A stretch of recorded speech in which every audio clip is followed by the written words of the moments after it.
the way that advertising agencies, for example, is structured now is still based on like the Mad Men era of like where billboards and print only Yeah. existed. So we have an art director and a copywriter on every project, but we don't have a sound person. We don't have a sound director, you know? Yeah. Yeah. And so much of the way that we interact with the world now or quote consume content is through audio. And so anyways, I think it's just about thinking about us as humans and how we intake information and interact with external things in our world, and audio is just always there.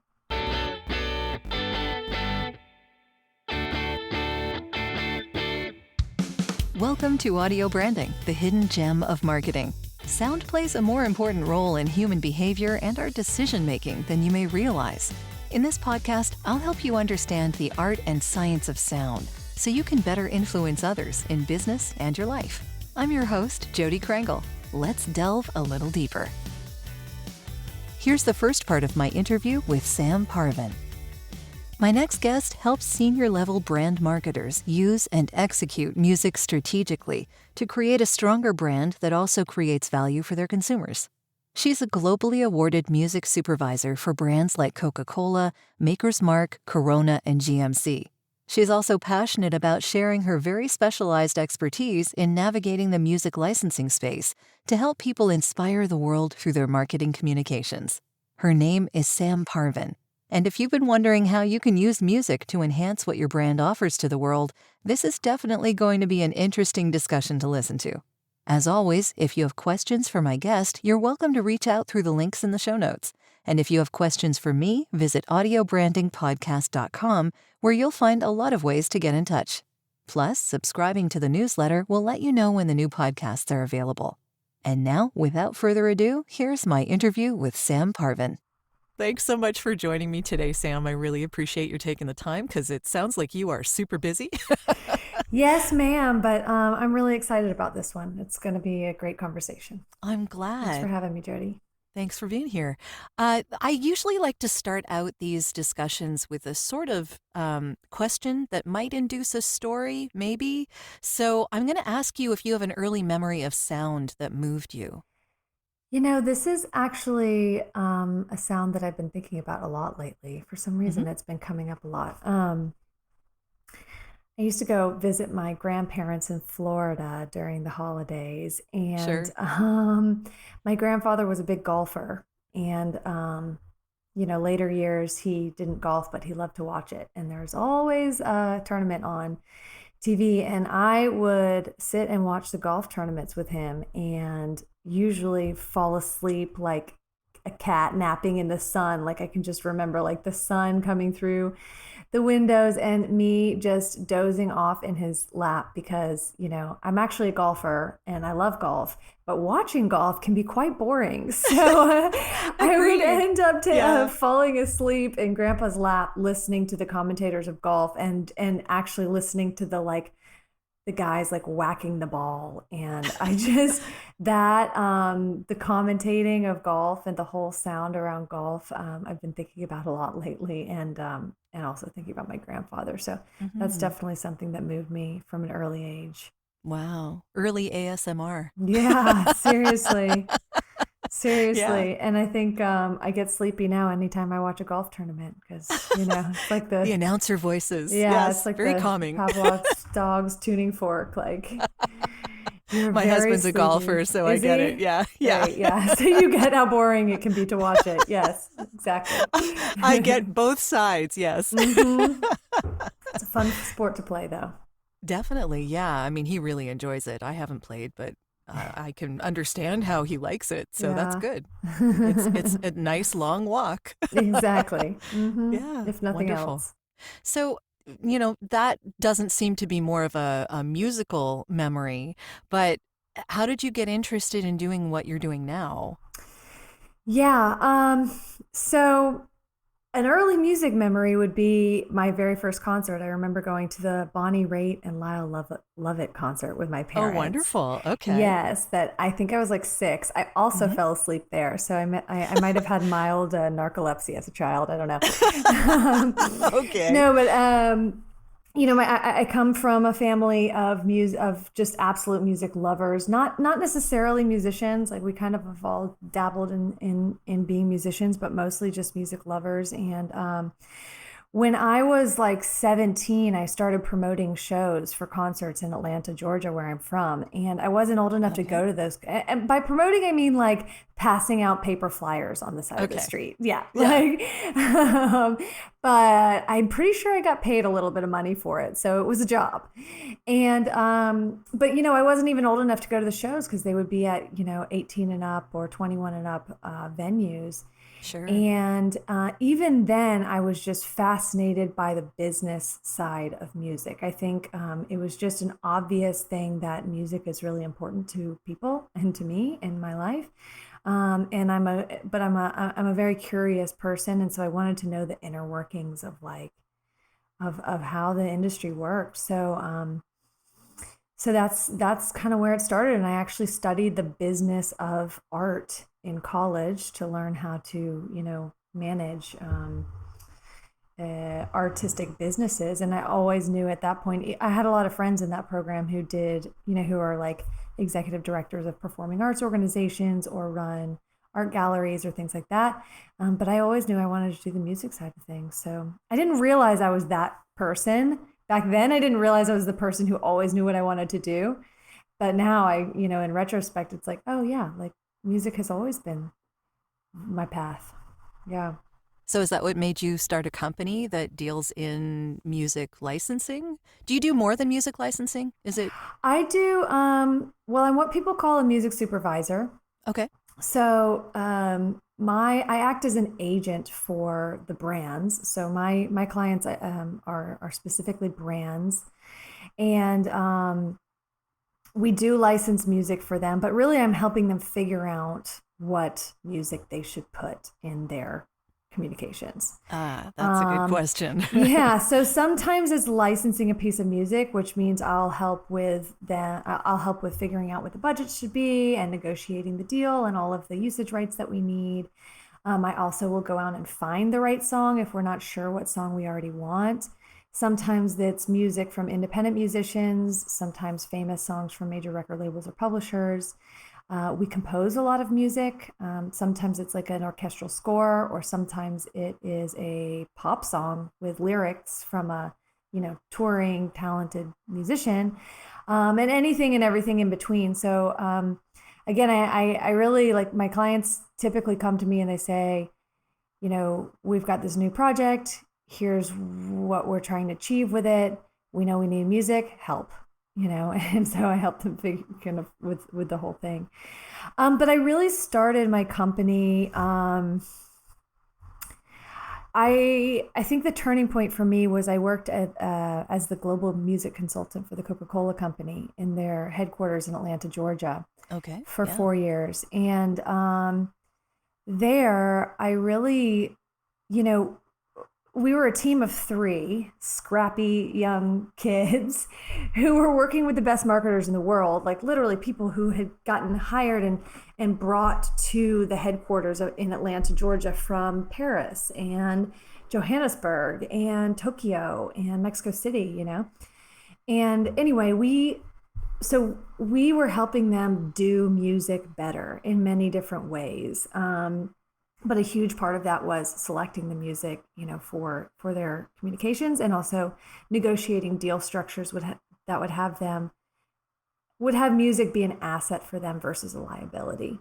And there, because I really got into the marketing and branding world of things and also music, I saw an opportunity for brands to mainly structure the way that they handle music differently to be more effective and also efficient. So effective, from a creative expense, extent of like connecting with their consumers in a more powerful way.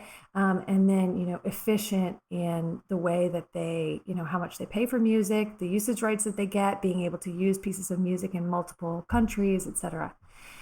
And so fast forward, well, I started a company with 4 other business partners in the US doing this work.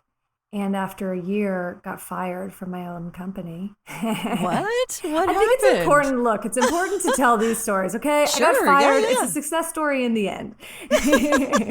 So what happened? After a year, so I had I really wanted to live in another country. I was already working a lot with Coca-Cola, Mexico City, or Mexico, and saw this opportunity to move to Mexico and build business here. And I kind of created that possibility with my business partners at the time.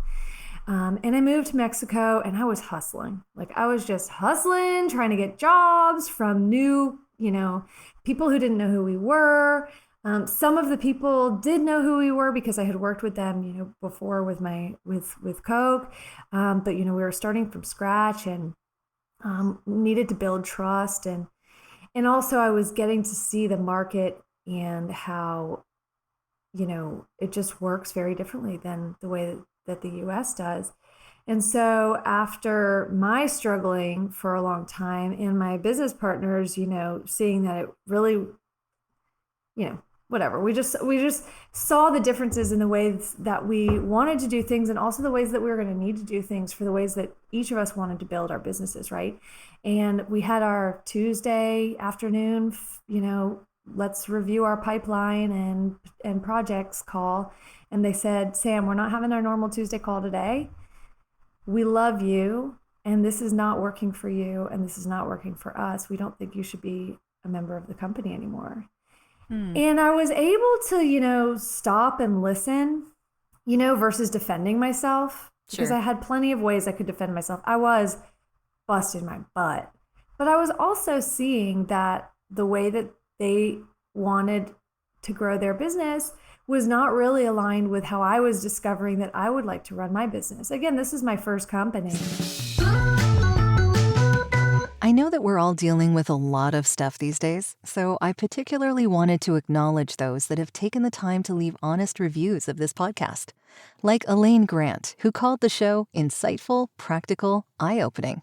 As a veteran public radio producer and host, she says, and now an entrepreneur running a podcast consultancy, I thought I knew about the world of audio. Truth is, I knew just a small slice of this big and important world. I've learned so much from every episode. I need to re-listen and furiously take notes. I can't recommend audio branding highly enough. Thank you for taking the time to leave your comment, Elaine. It means so much to me. And now, back to the show. So what were the differences? I'm curious. Well, one thing is just, we were 5 business partners. And we had That's a lot. Yeah, we had an office in Chicago, a studio in LA, a studio in New Orleans, and we had to pay for all that stuff. And we had 5 people who were splitting our time, So in the early days, it was kind of just like grab all the jobs that you can get, And for me, like, I really now still, I work with a small roster of clients, and I like to go deep. And it was hard for me to juggle many jobs and not be able to go deep and finish a project and see that I left opportunities on the table because I didn't have the bandwidth, And so being a company owned by one person, you really get to choose the projects you work on. My overhead is lower. So it's more for me about the creative and the impact than about growing the business. Sure. I was going to ask you what makes you different from other music companies, but you've kind of explained that. Yeah, that's totally it. I mean, I really go deep with my clients. This is also kind of a personality trait, just to like finish that particular question. Sure. Yeah. This is like a personality trait too. I think that like, I even I get involved sometimes where it's like not my not in a bad way, but like I see this opportunity. I'm like, guys, okay, like let's pull this person in, because look, there's this opportunity here that's going to link in with what we're doing. That's going to, make this project even more powerful. So I think, I really go deep with my clients. And for that, because of that, I keep my roster of clients small and really make sure that, we always have a detailed conversation up front before we start doing work to make sure that I'm going to be able to help them achieve what it is that they need to achieve, and that I'm clear on what it is that they want to achieve, and that they're clear on what it is that they want to achieve with music. Sure. Yeah. And just to, my former business partners are dear friends of mine. One of them, their company's going well, and one of them is starting another company, and we're having a call this week so he can kind of brainstorm. We can brainstorm together and stuff. Nice. They've had some great success and are extremely talented people in our field. So that's wonderful. It's good to keep in touch with them and be happy for their successes as well. Of course, we totally support each other. It's a small industry. It is a small industry. And when you find people who really know, because it's such a niche too, when you find people who really know their stuff, I just want to keep those people close and support them, and they support me too. So, yeah. Well, along those lines, because all of you are dealing with this at the same time, I'm imagining, why do you think music is important to a production? I mean, what does this accomplish for the brands that you're working for? Well, music is important to humans. Well, yes, definitely. I agree with you there. Yeah. And so music is, I think sometimes we end up using words like consumer and target and things like that, impersonal things. And at the end of the day, we're speaking to a human, and humans are emotional beings. And, we need to see ourselves as the quote target, and music is just a way, it's such a way to relate to a human being, and so using music in a production just kind of seems like a given to me. I get that not all brands are connecting with people on an emotional level, but we can't ignore sound. And I think very true. Yeah. And a lot of people maybe don't even think about the impact that sound has on us, but you can close your eyes, but you can't close your ears. Yeah, I mean, it's a good technically, point. I guess you could, but yeah. It's a good point, And so it's funny that we're even still having this conversation, that you have an entire podcast dedicated to the importance of audio, Yeah. But I think, as far as it goes in the branding and advertising world, the way that advertising agencies, for example, is structured now is still based on like the Mad Men era of where billboards and print only existed. Yeah. So we have an art director and a copywriter on every project, but we don't have a sound person. We don't have a sound director, Yeah. And so much of the way that we interact with the world now, or quote consume content, is through audio. And so anyways, I think it's just about thinking about us as humans and how we intake information and interact with external things in our world. And audio is just always there. And music is very often there.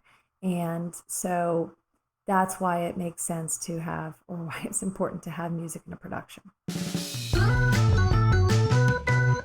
Are you looking for ways to improve your company's or podcast's impact? You'd be surprised how powerful the use of an intentional audio branding strategy can be. Want to know more? I have a free downloadable PDF that gives you my 5 tips for implementing an intentional audio strategy at voiceoversandvocals.com/audio-branding-strategy. That location does ask to put you on a mailing list, just to send you updates on when the new podcasts come out. But if you really don't want to give your email out, I understand. Just contact me directly. My email is all over my website, and I'll make sure you get that PDF without needing to sign up anywhere. If you do sign up, though, you also get access to a resources section called The Studio, where I have videos, white papers, and PDFs, discounts from my guests, and snippets of audio from my guests that no one else gets to hear. So maybe it's worth your while. Totally up to you. And of course, if you're looking for voiceovers, you can get in touch with me about that too. Now, back to the podcast. So, again, that would make it important for the higher-ups in that company to be involved in that discussion from the beginning. Is that correct? Oh my gosh, I'm so glad you said that. Yeah. I mean, a lot of what I do is, I work directly with brands. I also work with their agencies when it comes to like execution and stuff. Mm-hmm. But it's very important for, senior level marketers, the people who own the purpose and personality of that brand, who own who that brand is in the world. Who know what the DNA is. Yeah, it is really important for them to be clear on on the audio aspect of that, who that brand is for the world. Not that they need to be the person who's actually like executing on, because, obviously, but it just needs to be clear internally. And that's a lot of the work that I'm doing with my clients, often very informal, just me asking them why, and like, it's a good question. Yeah. And me asking like, where has your brand been and where are you going? And what are what do you like, what value do you provide for your consumer? And then sometimes it's more formal. Like I do some workshops with clients, and actually, through your portal, I'm gonna send you a digital worksheet that people can fill out that actually helps them begin to create their music strategy, or music, DNA or point of view or whatever you want to call it. Sure, I appreciate some steps that they can walk through that will even just, start to ask some of the questions, and then they can start having those conversations internally, right? Yeah. The people who are in charge of or own who the brand is for the world should also be clear on what that looks like from a music and generally audio perspective. And then once that is kind of solidified, then you communicate it down to all of the people working on the brand, including your agencies and production companies and directors, and